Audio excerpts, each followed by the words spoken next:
Hey guys, I'm Dr. Stephanie and I'm a physical therapist.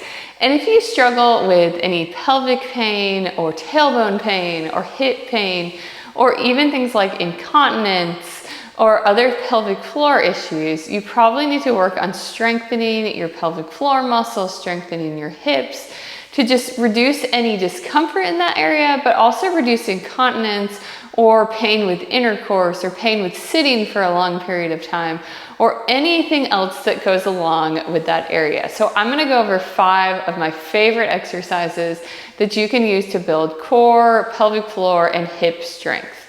So we're gonna start in a hands and knees position for the first one. This one's called a bird dog, and there are a million ways to do this exercise. I'm gonna show you the most basic one. And this is just really a great exercise. It's also important to really focus on engaging your core and breathing properly through the exercises. So I'm gonna go over that as we go through these exercises as well. So for the bird dog, you wanna make sure you pull your belly button up and in towards your spine. So not just straight back, you're not sucking in. It's kind of a diagonal movement, up and in, slight movement. And then you wanna exhale as you lift your arm and opposite leg, and then you can inhale as you bring it back down. Then again, pull that belly button up and in towards your spine, exhale and inhale. Again, belly button up and in, exhale and inhale. Belly button up and in, exhale and inhale.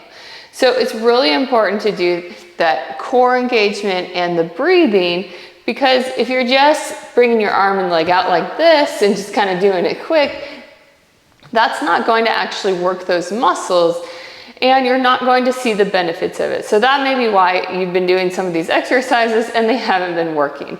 But you want to start with about 10 or 15 on each side, and then you can gradually increase the reps as you feel like you're getting stronger. Okay, for the next one, grab a ball and place it between your knees. And this is a really good trick that I like. So if you squeeze something between your knees, you're automatically engaging your core and pelvic floor muscles. And so it's really helpful to do. So what you want to do first is, again, you want to pull your belly button up and in towards your spine and squeeze the ball. So you can kind of do that at the same time, or you can pull your belly button up and in first if you have a hard time doing both at the same time. And then you're just gonna lift your knees slightly off the ground, hold for 2 or 3 seconds, and then relax. As you lift, you wanna exhale and then inhale as you relax back down. So pull that belly button up and in, squeeze the ball, exhale and lift, inhale and relax. Belly button up and in, squeeze the ball, exhale and lift, inhale and relax. You wanna do that 10 to 15 times to start. And then the goal is to work up to 3 sets of 10. So again, one more time, pull that belly button up and in, squeeze the ball, exhale and lift, inhale and relax. Okay, we're gonna keep the ball for the next exercise. Lie on your side and place that ball between your knees. So working on hip internal rotation is really important, because actually, if those muscles are weak or tight, that can put more stress on the pelvic floor muscles, and that's what we don't want. And so what we want to do is we want to work on building that strength, working on that mobility. So one of the exercises you can do, place a ball between your knees. Again, we're going to pull that belly button up and in towards our spine, and then lift that foot up towards the ceiling and slowly bring it back down. So belly button up and in, we're going to exhale as we lift our foot up. Inhale as we bring it back down. Pull that belly button up and in. Exhale, inhale. Nice and slow through the motion. This one I would start with 2 sets of 10 and then work your way up to 3. You want to do both sides as well. Okay, then lie on your back.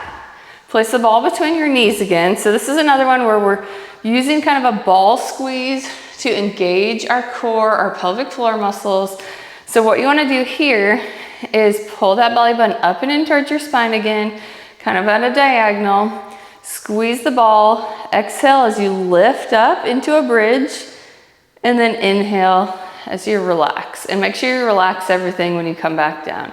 You don't want to keep everything tight through every movement. You want to relax completely. It's also important to relax those pelvic floor muscles, relax those hip muscles before you engage them again. You want to be able to work them through their entire range of motion, not just building strength and keeping them tight, but relaxing them as well. So pull that belly button up and in towards your spine, squeeze the ball, exhale and lift, inhale and relax, totally relax. Then pull that belly button up and in, squeeze the ball, exhale and lift, inhale and relax.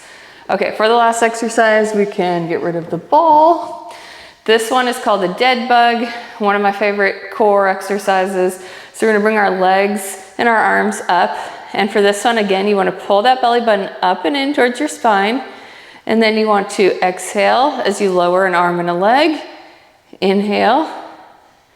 Pull that belly button up and in, exhale, and inhale, relax. Pull that belly button up and in, exhale, inhale.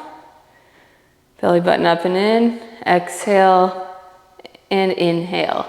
And you want to do 10 or 15 on each side. And that exercise is really working on your core, pelvic floor, and hip muscles. All of those muscles work together. So if you've ever been told just do kegels for your pelvic floor, that's probably the wrong way to look at it, especially because most people do those wrong. And sometimes they can do more harm than good, especially if you're not doing them correctly or if your pelvic floor muscles are tight, because then you don't learn to relax them completely. All of these other exercises work on all of the muscles around the hips and pelvic floor and core and will really help with any discomfort you're having or incontinence or any other pelvic floor issues. So try doing these. You can do them every day if you want to, or you can do them every other day as well.